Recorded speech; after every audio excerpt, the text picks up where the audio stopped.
everybody. Hope you've been taking good care of yourself. In this video, like some of you may have suggested earlier to me through email or other means of communication, that somehow I sense like some of you express concerns, like if I may pretty much like give you some help, okay, for your understanding of this two-part. Concerning time and narrative part 1, and also you should be able to find now from Moodle time and narrative part 2. So what's the significance of this two PowerPoint and the readings and as such?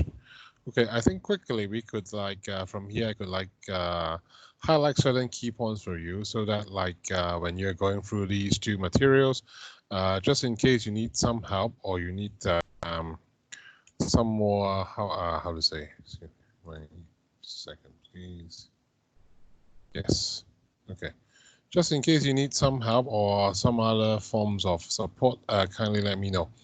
Partly time and narrative, maybe to some of you find a little bit abstract and you may not, I think based on some of the emails I received like earlier, I think some of you may not know what is going on in this particular topic. So I think like, well, partly is not really literary and you may call it cultural in a way. To some of you, it may sound even a bit more philosophical, okay, altogether. But let's see after this video recording, you may find it a little bit better.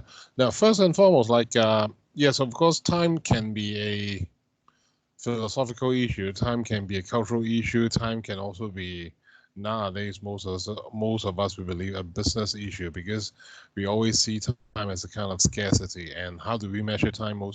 I think, very often we count time in terms of money.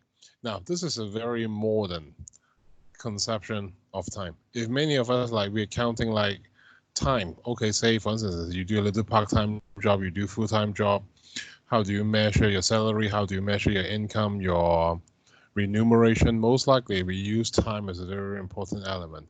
But to be honest, maybe a few hundred years ago, I mean the pre-industrial area or the so-called the pre-capitalist era, okay, it will be a little bit difficult for people to understand time in this particular manner. But that being said, we do have some common grounds. We know that time and money are tied in together in our society. In a typical modern capitalist society, as in Hong Kong, together. So that being said, I think, yes, this is one of the common grounds where we understand time together. But back to the PowerPoint, we also know time may not necessarily be a very strictly literary category or literary concept, because earlier I explained to you, many philosophers, many cultural critics, or even cultural historians, they have expressed their concerns how we conceptualize time in our history or in different cases together. But by now, I think time and narrative part 1, you could take it more into like literary, but we can still take it literary, more into narrative theory. While you, from that onwards, you see like I tend to expand the idea of time through different bases from which time can be easily conceptualized, okay, in our modern times together. And based on that, so what's the significance? Is based on that different kinds of understanding, that kind of multiplicity, diversity, we also see like the idea of narrative is being challenged together. So most of the cases we think like, okay, narrative should be some kind of time. Okay, for instances here. So because how do we understand time? I mean, back to square one is it all based on how we narrate a certain story. Yeah. Because why the narration of a story is important for time telling, because it gives us a sense of time, whether it is chronological. This is the most, how to say, common form of time, discontinuous, okay, on and on together. So most likely we see the significance why we have to talk about time is because time does somehow dictate the meaning of narration. And without narration, it will be quite honest to say we can't understand time fairly much, or we can't consolidate our experience of time, because still time may not be some like a minute or two that your clock is ticking on and on together. So how do we see it this way? We can move on. So what brought time forward in literary theory or even literary criticism? Yes, narrative theory, or narratology. Because back to square one, why we need narrative? Because we need temporal structure. Simple cases like, I mean, forget all different kinds of schools, all different kinds of theory. I mean, just put them aside. One thing we notice, like, okay, why do we need to narrate? It's simply we want to structure time. We want to give time a certain structure. Okay, that we could understand them, we could share them, we could how to say pass them on from one generation to another. Okay, so most likely, okay, so like we have different approaches, like the formalist one or the phenomenological one. Okay, like from time, okay, these will be the more general understanding of time, but then later on we notice like more and more cases would come through so-called politics, okay, as well as through our ideas concerning imperialism, industrial capitalism, and globalization. So first and foremost, later on you notice why we have to mention imperialism. And here I may give you a quick note about it. Because if it goes back to philosophy, as some of you did, if you like to read Hegel or some other so-called prominent philosophers, okay, most of them, especially those with a very strong Christian background. And if you say, if I use Hegel as one of the many examples, okay, how he conceptualized time will be, because of the spread of Christianity, therefore, like the whole world, sooner or later, based on his idea or based on his ideal, one day the whole world will be united through Christianity. And if some of you are religious, okay, we also notice in Christianity alone, now I'm not distinguishing the differences between Catholicism and Protestantism, okay, because if I do that, it will take a few more hours, okay, to explicate the differences. But if you say, for instance, I mean, take it a more general, I mean, take it more like generally first. If you read Bible regularly, or even if you go to church, doesn't matter, you're Catholic or Protestant, now push them aside for a while. Of course, if you're Buddhist, if you are Taoist, if you are some other forms, if you believe in other kinds of faith, then of course, the story would be totally different. From a more westernized point of view, they see time like, okay, if you read the Bible, okay, I think like if you buy the story, yes, Jesus Christ came, okay, for redemption, but then for some reason, okay, somehow, somewhere, humankind failed him, even though through his death, okay, all the sins of humankind have been resurrected. And therefore, one of the important targets for our living, for our survival, is to await the so-called second coming. Now, this is a more religious and more like, and this particular religious meaning of time does permeate, okay, different ideas or different debates, okay, concerning time in a more westernized context. And if you notice that, that's why a couple of things you notice, especially under Christianity, and later on, even through colonialism, even imperialism, they tend to see time as a kind of linearity. What's the special about linearity? Because if time is being seen as one strict line, and if the whole world, we only have that particular line to measure time, then therefore it is also logical for some people to be more quote-unquote advanced, some people to be more so-called backward looking, or some people could be lacking behind, okay, in the so-called like a universalized kind of civilization. Now, this is what has been imposed on many different races, okay, through colonialism, through imperialism. And that's why most of the cases, if you like to travel, I think you understand what I'm trying to tell you, especially if you like to go through Southeast Asia or some other places, the way they tell time can be totally different in a certain way, okay, like, so not necessarily time has to be linear. Now, later on, as if you read the PowerPoint of part 2, time and narrative part 2, you see this idea being challenged, okay, who tells us like, okay, time has to be subsumed under national development, and who tells us that time has to be measured against a so-called a westernized linearized, okay, kind of narration or kind of conceptualization. So that's how to say, that really brings forward the idea of imperialism, time, as well as capitalism, and later on we also see globalization, okay, in one go. But before I go to that part, okay, quickly we can look into, these are some of the major reviews concerning narrative time. And down there, I also highlighted certain theoretical, okay, these are more like, I think, cornerstones, like from Jeanette Narrative Discourse. Yeah, over there, okay, he gave us like the idea of order, duration, frequency as these three, order, duration, and frequency, as the three important ways of understanding the so-called temporal relationships between story time or narrative time.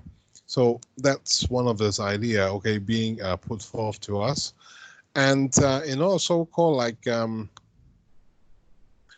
what kind of their differences normally create something he calls a narrative anachronics. Okay, what is called prolapsus?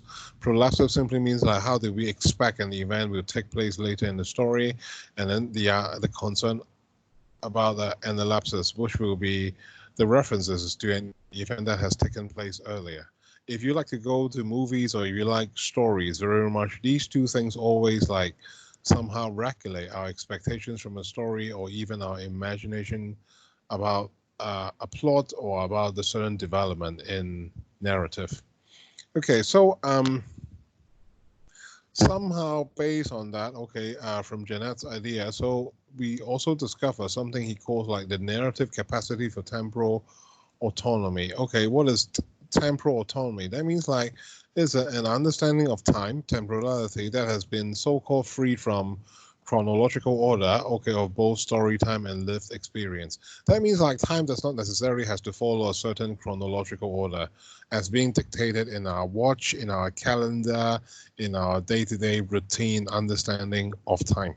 Okay, so I think this is one of his major theoretical contribution, which is, well, of course, he made many different contributions to narrative theory, but I think this one would be by far the most relevant to us here.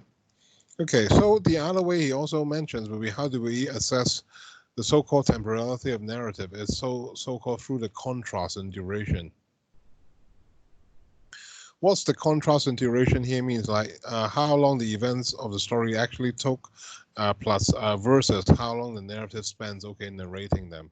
So you see like that kind of differences could also give us some form of revision of time, whether or not like, okay, we should follow one side or follow the other side, or actually time itself is being free from the clutches of the need of storytelling or from the clutches of the need for time telling. Yeah, I think we could understand it this way, in between the need for storytelling and the need for time telling. So in between that, okay, we notice that narrative time can flow, okay, in between these two particular polars. So at the end, he also reminds us there's no actual duration of a story. So what practically we could only get will only be the tempo, okay, of a narrative by tracing how it speeds up, slows down certain key events in the story. So up to a certain point, if you push this idea to a far much extent, there could be no beginning, no end. I mean, in terms of duration, because all we get is simply tempo, and even like the story ends, okay, even a story, the actual narration of a story ends doesn't necessarily mean like our imagination will stop. Okay, we'll still keep on anticipating, okay, what will happen, okay, to the characters or what kind of development, okay, we could possibly see, okay, beyond the narration itself. So, and then at the end, on the other hand, he also used the idea of frequency, which is very similar to the idea of tempo here. So frequency, okay, what exactly, why he used this concept is more like describe the so-called, the idea of repetition.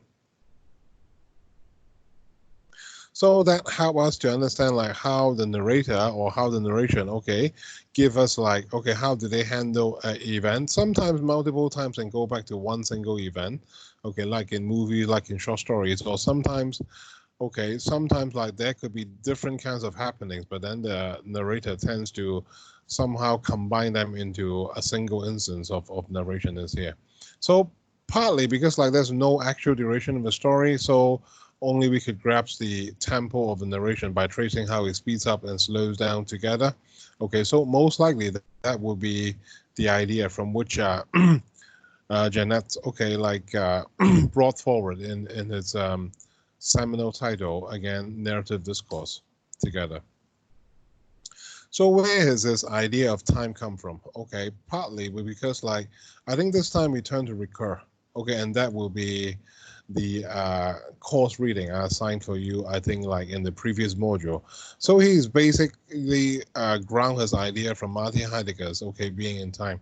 If some of you are well trained in philosophy, I'm sure you heard of this book. Okay, but here I'm not going to talk about it because so long, so complicated. Okay, from here he gave us the idea of so-called existential time. Okay, the idea is like, okay, what is existential time? If I may here quickly simplify that for you. How do we tell time? Very easy, even back to the simple cases like our breathing. Now I breathe in, I breathe out. Now this could be the time for us. This could be time being so-called embedded through my physical reaction. Okay, and of course each one of us be confined in a certain time, but then this particular confinement doesn't mean like, okay, my vision of time would only stick to the very present. Even though we are now confined, for instance, like you and me, most of the time we are physically confined to our home. Okay, we are not encouraged to go meet other people by now during the during the outbreak of coronavirus in Hong Kong.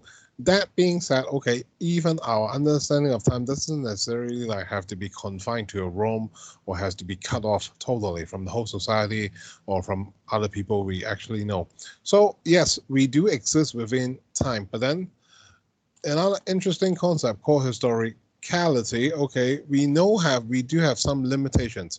Okay, limitations in terms of our life. Okay, in limitations in terms of our physical existence, in terms of our spiritual existence. Okay, but that being said, okay, we do have a certain limitation on the one hand, but at the same time, our temporal understanding or our understanding of plot or our understanding of narration will always help us to break away from this particular limitation. Okay, sounds like a huge, interesting contradiction, but if I may best simplify what Heidegger calls existential time will be, once again, on the one hand, time is a kind of limitation for us. The way we sense it, the way we feel it, or even if we stretch it forward to the time of our life, yes, it is a limitation. But then within this limitation doesn't mean we will succumb. We will just give in, or we will just simply give up. Even that within that particular kind of limitation, we will always try our best to break through the barriers, okay, to reach a certain kinds of so-called freedom, okay, some kind of liberation from this particular kind of limitation. Now, roughly, this is existential time. By itself, the concept, if you just listen to my explanation, is contradictory. But it is also through this particular kind of contradiction we could sense the power of our imagination or the need or the urge for narration. Okay, so this is an idea. Okay, if you're not interested in philosophy, I think you can stop here. If you're interested, carry on. Check out Martin Heidegger's Being in Time. A big book, yes, very big. So by doing that, okay, narrative now becomes not just an exemplary tool. So it's not just teaching, okay, but at the same time, it becomes so-called phenomenological analysis of time, but also a necessary one. What's phenomenological analysis of time? Exactly what I've just told you. We do have limitations. Time is a limitation being imposed on us. We like it or not. Okay, it is a limitation, but it is also in our power, in our will, in our urge to break away from this particular kind of limitation. That's why storytelling, narration, or different kinds of literary, artistic imaginations are so important to us. Now, this is how we understand it in an easiest way. So to recur what happened, okay, time becomes like, if I may quote here, human time to the extent that it is organized after the manner of narrative. Now, this is He brings time more into narration. So if you have read his article, you could understand a little bit more. Okay, and this is a very important quotation in narrative theory. So human time, how do we understand human time? Yes, okay, actually we order them in terms of narration. Just like how we tell our life, actually it is a story and it is a narration. Or even I can just simply ask you, what did you do yesterday? Automatically you would bring forward from the sequence of events. Okay, in the morning, what did you do? In the afternoon, what did you do? In the evening, what did you do? Now already this is narrative manner. Of course, each one of us can be different, but more or less the framework can be essentially the same. Otherwise, we find it very difficult to understand. Okay, so narrative here in turn is meaningful to the extent that it portrays the features of temporal experience. Now, if you're going to forget all the quotations you're going to see in this course, please remember this one. And that brings forth a very important debate, okay, later on in the upcoming, even nowadays, okay, concerning narrative theory, narratology, time, on and on together. So just like here, we cannot understand narrative without time because we cannot understand time without narrative. Okay, so this is a more simplified, okay, understanding of what Ricoeur calls like time and narrative, yeah, together. Okay, Bakhtin, I'm sure you read his article earlier. We assigned it already, the chronotype, the chronotype. Okay.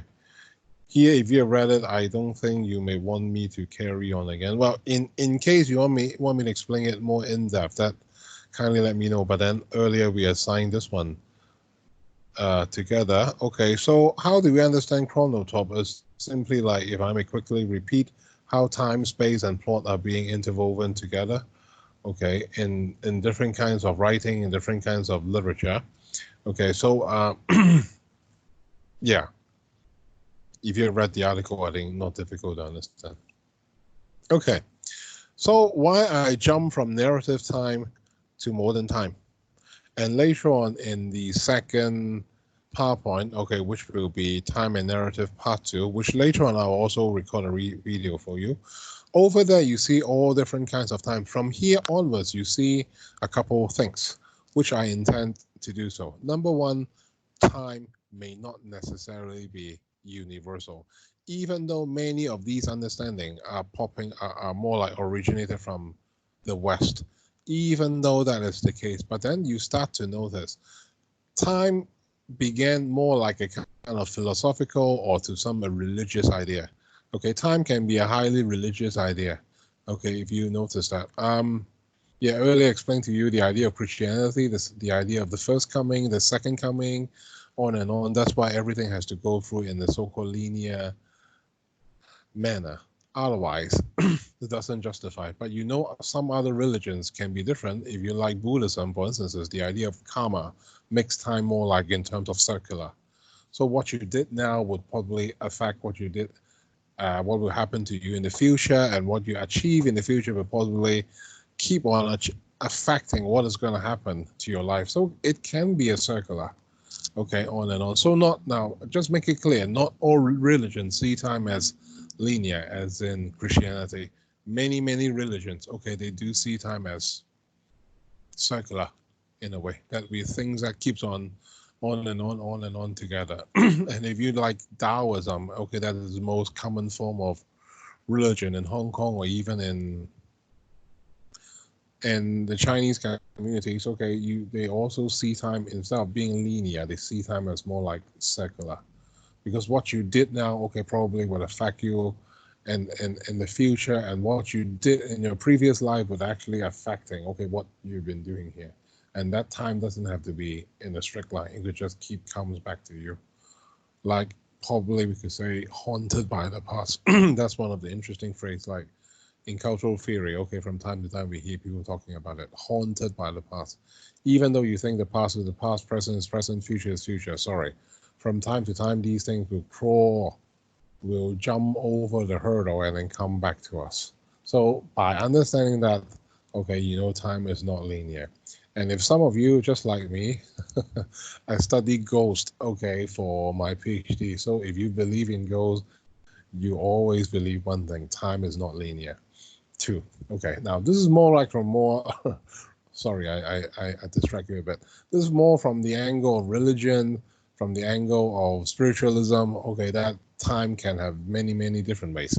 And here, from this onward, we also, one more thing, don't worry, I'm not taking you into the area of goals or the area of religion, which I love to, but then a little bit far-fetched for our course. So most likely here we notice like, okay, time can be different forms, number one. And time can be, okay, number one, time can have many, many different forms. That's one thing. And number two, time can be highly politicized. And even later on, you even at the very final page of the PowerPoint, the next PowerPoint, you also see time can be highly financialized in a way, as is what we do today. Yeah, so this is, from that onwards, we notice, okay, if time is not, as we believe to be, uniform, standardized, universalized, then how would narration or the ways of storytelling help us to cope with this particular so-called multiple conception of time would be one interesting discussion or one interesting debate, okay, that keeps on developing in the area of narrative theory, even literature, film, or any kinds of text that requires narration, okay, in total. So this is the way I see them. So modern time, okay, what makes it different from, okay, other kinds of non-modern time? If you're interested, I can go back later on, but for the time being, I think just stick to modern time first in a certain way. So now we notice time is not just something in our story. It can be something that is externally imposed and socially regulated. Externally imposed, very not difficult to understand. You have a working schedule. We have a class schedule. Okay, and from time to time, if you work part-time, you do have a schedule to follow. Okay, on and on together. Now, this already tells you what externally imposed means. Number two, socially regulated. Okay, our watch likely will be synchronized, even though there could be a few minutes, okay, differences, but on and on are the way we behave, okay, as a member of a given community, we notice it. Another thing we have to give in will be time becomes a social regulatory mechanism. Okay, I say 1 p.m. You can't tell me we have time lag here in between. Even we can have time lag unless you exist in a different world or somewhere beyond the border. Okay, that may make sense. Okay, but then most of us, we notice time is a very important regulatory mechanism in any given community. So these two, I believe, not difficult to understand. So therefore, like now we notice, like in modern time, time becomes secular. Nothing to do with religion, nothing to do with God or any higher beings up there. It has to be secular. Secular in what sense? Okay, as in like a machine. So this is intentionally, I find this picture for you, like a machine. It feels like it's being depersonalized, is out of our control, and at the same time, it can be measurable. Okay, once again, it is being depersonalized. No matter you like it or not, now is 1 p.m., then the whole world we have to say is 1 p.m. Now is 2 p.m., then 2 p.m., even though it feels like 6 p.m. for you, but no, it doesn't work this way. Depersonalized. Okay, second thing, it can be like a machine. Okay, it becomes mechanical, like our clock, like the calendar, on and on. And number three, okay, it has to be measurable. So these are the three most important things that replace the meaning of God or any higher spiritual beings. That's how the true meaning of time. Okay, so it becomes secular, standardized, okay, and partly it becomes like a very important thing in the so-called Western society. I would like to call it a Western industrialized and highly capitalized society. Now, then time becomes something fairly meaningful together. Okay, and that thing we call modernity. And from a very interesting book, if you're interested, okay, go borrow it and take a look. From Peter Osborne, The Politics of Time. What is modernity? Modernity becomes a culture of time. So we don't refer it to any higher spiritual being. We don't have any more like kings, queens, or any other like kingdoms around us that we could identify ourselves with. Now, most likely, in the so-called modern time, what do we identify with? We identify ourselves with time. Not difficult to understand if we push it even forward. Okay, if you are interested in shopping, how do we know there's a change in seasons? Window shopping give us a lot. How do we know, okay, Chinese New Year just gone, and then we just, oh my God, we have been secluded. I don't know what is going on. Okay, Easter should be coming. Okay, now the time can be different because of the coronavirus. I guess not many of us now will still hang around shopping malls or other places where they could invite groups or gather groups of people together. But that being said, if you could refresh your memory a little bit, how could we know is now soon there will be Christmas, very soon it will be Chinese New Year, St. Valentine's Days, and then Easter, and then after Easter, what else? After Easter, there could be Mother's Days, Father's Days, those kinds of festivals. Very likely is not from any higher human, so-called spiritual beings. Shopping more. Agree? Window shopping tells us like, oh, okay, the change in season is coming, or some certain festivals are coming. Now, this already is a very interesting form of culture of time. But of course, who tells us time is going to change? Okay, in the past, maybe some other places like the church, like the calendar, like the school, but these days, you and I think if we still remember before the virus outbreak, most of the time, I think we rely on the shopping more or any other given means of consumerism that keep reminding us time has changed, and therefore it's time for you and me to go out, do some shopping, buy something. Okay, so this is a very important element in terms of the culture of time here. So around, like, if we goes back to a little bit historical background, around 15th to 19th century, we see a big changes in terms of social, technological, economic transformation. Here refers to a couple more things. One being most important will be industrialization. And with that, okay, came a new middle class. And that middle class later on, we call them the capitalist. So before that, what happened? Okay, everything determined by birth. If you know Western history a little bit, everything determined by birth. If you were born like the offspring of kings, queens, or the ruling parties, then congratulations. And before that, they have feudalism, which depends on very much on the area of land they own. And then you have the landlord and you have the peasants. And these relationships were pretty much fixed for many, many years because everything determined by birthright, not by, these days we don't. Okay, most of us, we have a very strong middle class mindset. Okay, you and I think we do share the same thing. What exactly is the middle class? So around that few hundred years, yes, they somehow nurture a new social class called the middle class. Middle class need a couple of things. Number one, we always like upward mobility, social upward mobility. That's something we like so much. And how do we gain upward, upward social mobility? I think you and I are doing that. Education. Agree? That's why your parents spend so much money for your education.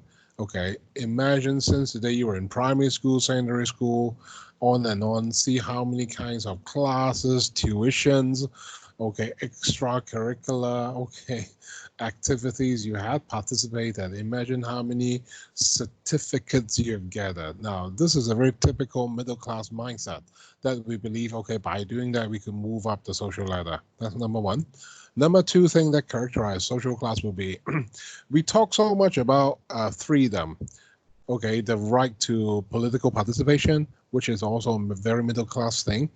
And the last thing I believe you and I, we also share will be, none of us will believe once we get so educated, okay, one thing we have difficulty, one day we have, say, some setbacks in life. I think none of us may want, well, I'm not looking or discriminating against certain groups of people in our society. But then a typical middle class mindset will be, never ever we want any forms of assistance from the government. Now, that what makes middle class truly middle class. in a way. And that's why around the world, in the capitalist society, around the world, they notice that they always want to nurture even though these people may not be like the highest top member in the society. These people may not be billionaires, and so, but then these people is more like a very important pillar in a typical capitalist society, because through these people, you notice why it is important to have a certain amount of middle class in any given capitalist society, because through these people, the government didn't have to invest so much money to take good care of them. Okay, number one, even though the government trying to give you money, you may not need it. Okay, that's what makes middle class in a way. And we believe so much so in our own effort, in our own momentum. That's why education to us is so important. We don't believe much in blood ties, okay, birthrights, those kinds of things. Even though these days, jokingly, from time to time, we hear so many at least jokes, okay, about we should let the father work harder, because if you have a hardworking father now, you don't have to worry about property in Hong Kong, so and so. But well, let's take them as jokes first. Okay, now roughly, then you understand what capitalism pops up from. Okay, because with capitalism comes a different kinds of mindset, and it comes also a very different kinds of conception of time here. Okay, so one key thing would be why time is secular. Once again, this one. We notice, okay, it is being separated from the so-called sacred or religious time. So our life may not be fully 100% devoted to the second coming of Jesus Christ again, if you're a Christian, nor will we be spending so much time being devoted to, or we start to see our life not only as something being dictated by a high being, whether it be Buddha, so and so together. We notice like the human has our own efforts, we have our working schedule, we have our own work ethics, and because through work, through this kind of production, reproduction, okay, we could gain remuneration, and through remuneration, okay, we can change our life, or we can make our life better.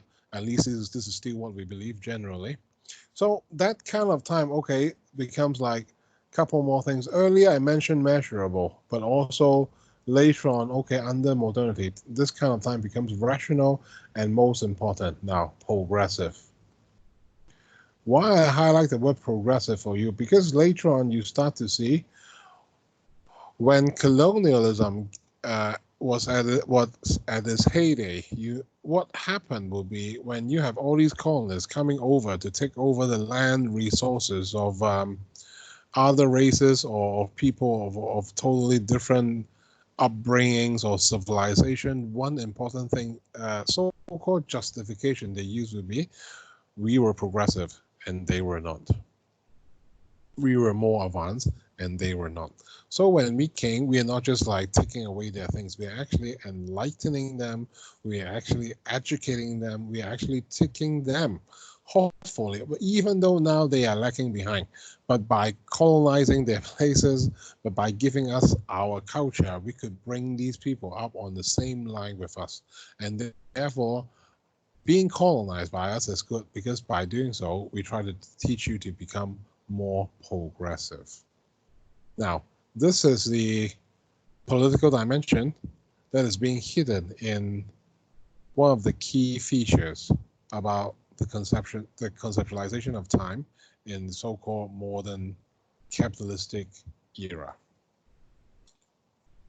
Okay, so like later on, you know, like E.P. Thompson is a very famous, I think you may call him historian. Yeah, some understood him as a sociologist. It doesn't matter. Okay, the so-called time discipline. Okay, even at this very moment, we are still upholding this very much time discipline. Okay, what time we have to sleep. Okay, what time we have to wake up, and when we have to go to work. Okay, what time we have to go to rest. Okay, so and so together, because that becomes a very important social organization. Time discipline. We shouldn't be late. Okay, we should be on time. Okay, we always have to be punctual, and punctuality, you also know, is being highly moralized in our society. Now, that all comes from time discipline, and by looking into that down there, okay, we also give rise to a certain work ethic, and therefore, okay, so later on, the most important thing will be we start so-called saturated men's minds with the equation time is money.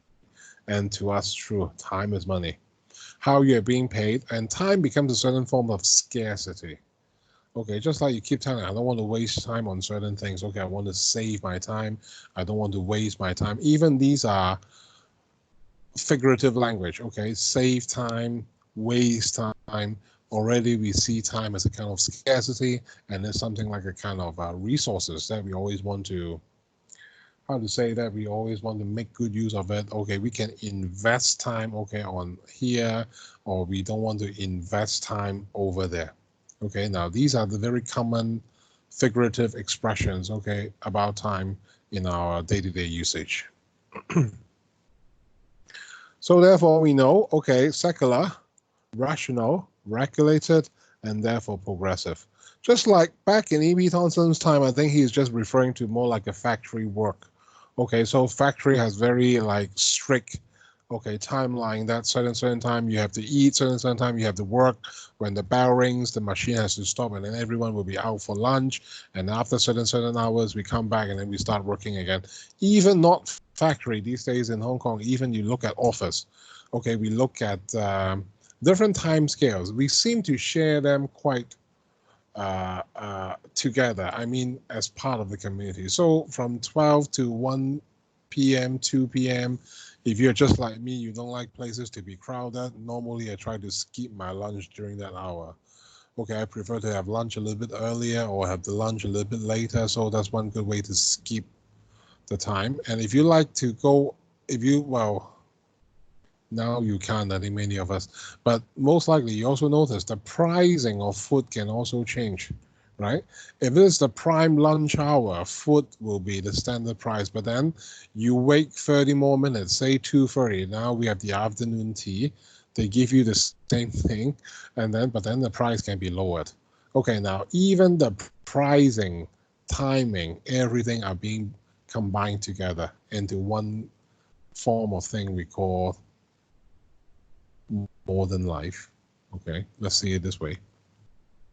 Okay, and that being said, okay, what happened will be, even though yes, it's more profitable, productive, but at the same time becomes more tumultuous and uncertain. Reason for that, we don't have one unified point of reference. For instance, like God, like Buddha, like any other kinds of so-called religious time. They used to be more like function as a kind of point, a fixed commonly agreed, okay, point of reference that we could use these religious institutions, okay, as a way to measure time. But now we don't have those around. So time becomes more multiple, uncertain, and tumultuous, okay, together. And by knowing this, okay, we also have new challenges, okay, for narrative alignment. How could narration then help us to capture this particular new sensations or new experience about time? Okay, that seems to be the job of many writers, okay, modern writers especially, and theorists, okay, of narratology, okay, that they always try to come up with new answers as well as new experiments around us. Okay, this is a story I've highlighted for you from the previous module, but if you check Moodle, this week, because we couldn't meet anyway, anyhow, I could use it as little feedbacks for you, okay, for our tutorial. So that's from Thomas Pynchon's Entropy. Not so sure how many of you have read it. If you have read it, you find it doesn't feel like a story. If you feel like it, congratulations. Okay, you read it very, very well. Okay, details of which, of course, I'll leave them all to you. But then, based on this story, okay, for your tutorial feedbacks, okay, which is again a blog. If you check Moodle, you find it here. You find it there already. So a couple of questions based on your readings of Thomas Pynchon's, okay, Entropy will be number one. What is the meaning of narrative order in the story? Is it important to the making of a literary narrative? The question will be the idea of order. We always see time and order being deeply intertwined together. But is that really so, or is that truly necessary? Now, that's the key question. We see time most likely as a form of order, but does time really have to imply a certain kind of order for us, especially in literature. Okay, so please tell me what you think. Second question will be based on Ricoeur's idea of narrative time, which is in the reading in the previous module. How does narrative as such manifest the temporal experience of modernity? Okay, yeah, that will be another thing you may possibly want to help me look into. If you check the tutorial feedbacks, all I need from you around 200 words, just like what we did in the previous tutorial. So please give me some feedbacks, okay, in around 200 words, okay, based on your readings of entropy, and then give me some brief feedbacks to question number 1 and question number 2. Okay, I'll stop here. The second video will be coming, okay, for time and narrative part 2, which concerns another types of time, okay, which I believe will also be very important to our understanding of the theoretical development of narration, literature, as well as other kinds of narrative forms of art. Okay, so please stay tuned and take very good care of yourself too.